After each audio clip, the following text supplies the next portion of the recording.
ये एग्जांपल करते हैं। कनकेव मिरर यूज कर रहे हैं अब की बार, है ना। 11 सेंटीमीटर दूर है इस स्लैब से, जैसे दिखा रखा है, और ग्लास स्लैब की थिकनेस जो है कितना, 9 सेंटीमीटर है। क्या बोलता है, location of image formed by mirror of an object if the object is place 17 centimetre from the mirror. ठीक है, 17 सेंटीमीटर दूर है, तो इसका मतलब ऑब्जेक्ट कहाँ पे है, 11 तो ये हो गया, और ये हो गया आपका 6। ठीक है, तो इस साइड से 6 सेंटीमीटर इतना दूर है ऑब्जेक्ट। ठीक है, अच्छा, रिफ्रैक्टिव इंडेक्स दे रखा है, इसको लिख लेते हैं ग्लास का, और फोकल लेंथ दे रखी है। कनकेव मिरर की फोकल लेंथ पॉजिटिव लेते थे अपन साइन कन्वेंशन के अनुसार, तो +10 सेंटीमीटर। ठीक है, तो ये 6 सेंटीमीटर है, तो अपन पहला काम क्या करते हैं, मिरर से ये ऑब्जेक्ट कितना दूर दिखेगा। ठीक है, मिरर को हम ऑब्जर्वर मान लेते हैं यहाँ से। ठीक है, मिरर के पीछे से नहीं देख रहे हैं अपन, मिरर के जस्ट आगे से देख रहे हैं। आंख जो है मिरर के जस्ट आगे है, यहाँ पे है आंख। ठीक, तो यहाँ से ये ऑब्जेक्ट कितना दूर दिखेगा,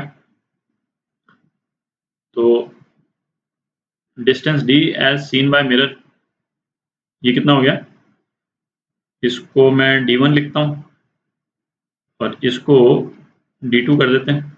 ठीक है, तो ये हो गया आपका d1 अपॉन d1 का रिफ्रैक्टिव इंडेक्स इनटू ऑब्जर्वर का रिफ्रैक्टिव इंडेक्स। ऑब्जर्वर कहाँ पे है, एयर में है। ठीक है, प्लस d2 अपॉन d2 का रिफ्रैक्टिव इंडेक्स एयर, ऑब्जर्वर का रिफ्रैक्टिव इंडेक्स एयर। ठीक है, तो ये 6 अपॉन 3/2 प्लस 11, तो कितना हो गया, ये 15 सेंटीमीटर आ गया। मिरर से 15 सेंटीमीटर दूर हमको, मिरर को ये ऑब्जेक्ट नजर आएगा। ठीक है, तो ये 17 था, तो ऑब्जेक्ट कहाँ पे नजर आएगा, ग्रीन में बना देता हूँ, ये यहाँ पे कहीं पे नजर आएगा 15 सेंटीमीटर। मतलब ये जो है, ये पोर्शन हो गया आपका, ये 4 सेंटीमीटर हो गया। ठीक है, 15 सेंटीमीटर मतलब मिरर को ये ऑब्जेक्ट, ये हरा वाला ऑब्जेक्ट नजर आएगा 15 सेंटीमीटर। अच्छा, मिरर को ये 15 सेंटीमीटर पे ऑब्जेक्ट नजर आने का मतलब ये है कि अब मिरर के इमेज बनाने के पॉइंट ऑफ व्यू से ये स्लैब हट गया, तो ये जो है ऑब्जेक्ट डिस्टेंस हो जाएगा मिरर के लिए ओ। तो मिरर फॉर्मूला लगाते हैं, 1/o plus 1/i is equal to 1/f, तो 1/15 plus 1/i is equal to 1/10, तो i कितना हो गया, प्लस 30 सेंटीमीटर। ठीक है,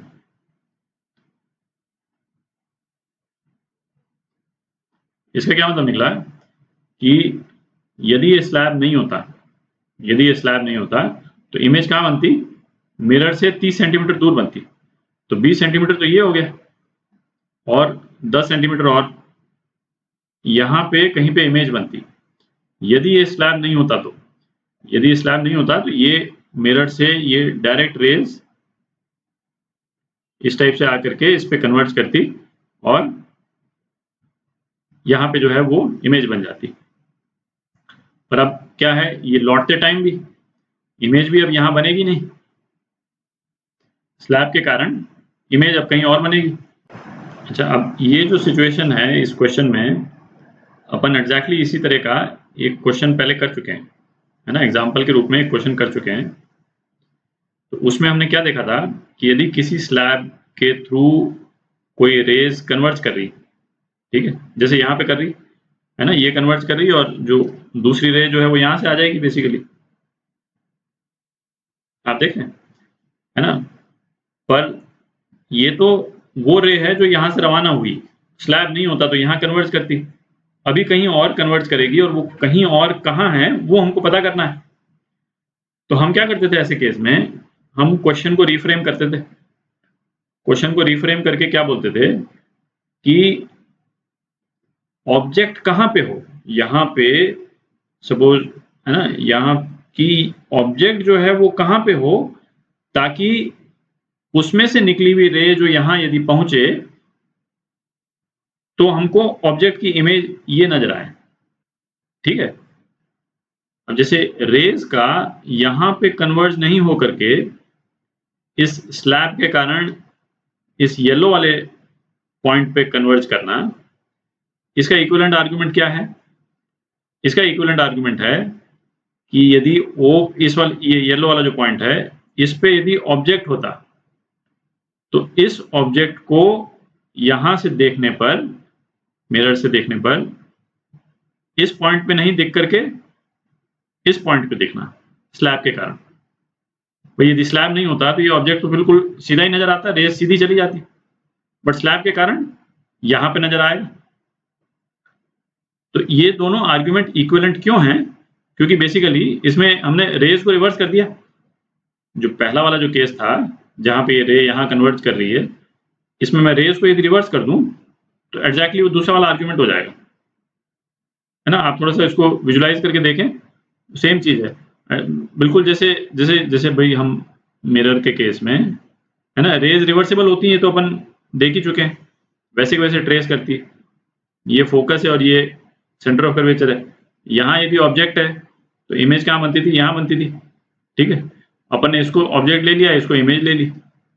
अच्छा, हम चाहें तो यदि यहाँ पे हम ऑब्जेक्ट रख दें इस वाले पॉइंट पे ऑब्जेक्ट, तो इमेज कहाँ बन जाएगी? इमेज एग्जैक्टली यहाँ बन जाएगी। क्यों? रेज रिवर्स हो गई।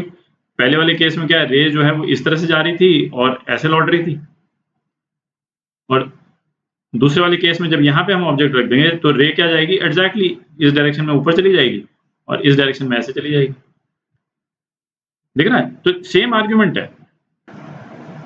तो हमने यहाँ पे ऑब्जेक्ट रख दिया जिसकी इमेज जो है वो यहाँ पे नजर आएगी यहाँ से देखने पे, ठीक है। तो इस डिस्टेंस को सपोज क्या बोलते हैं, d4 बोल देते हैं, ठीक है। d4 अपने को पता करना है, और d4 ये हो जाएगा जहाँ पे रेज जो है वो फाइनली कन्वर्ज करेंगी, ठीक है।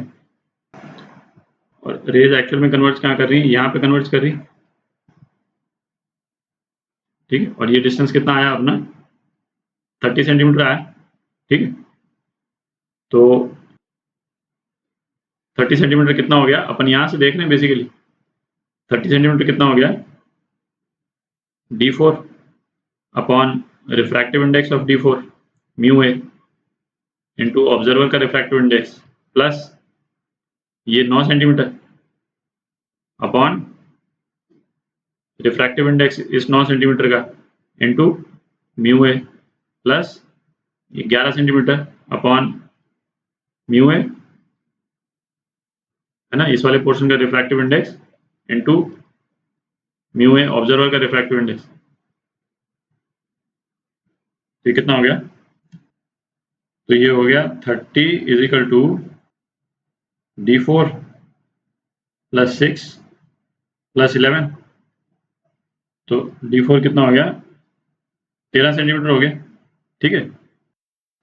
तो रेज एक्चुअल में कहाँ कन्वर्ज कर रही है? यहाँ पे d4 पे, जो कि ये 13 सेंटीमीटर दूर है इस स्लैब से, और हमको मिरर से निकालना है। क्या बोला? मिरर से निकालना है अपने को। तो ये 20 और 13, तो टोटल डिस्टेंस जो है, डिस्टेंस फाइनल कर देते हैं इसको ऑफ इमेज, ये हो गया 13 प्लस 9, है ना, ये स्लैब की विड्थ प्लस 11 कितना हो गया? 33 सेंटीमीटर हो गया, ठीक है। तो ये 30 सेंटीमीटर था, उससे भी 3 सेंटीमीटर पीछे ये कन्वर्ज करेगा। ये आपका फाइनल आंसर हो गया, ठीक है।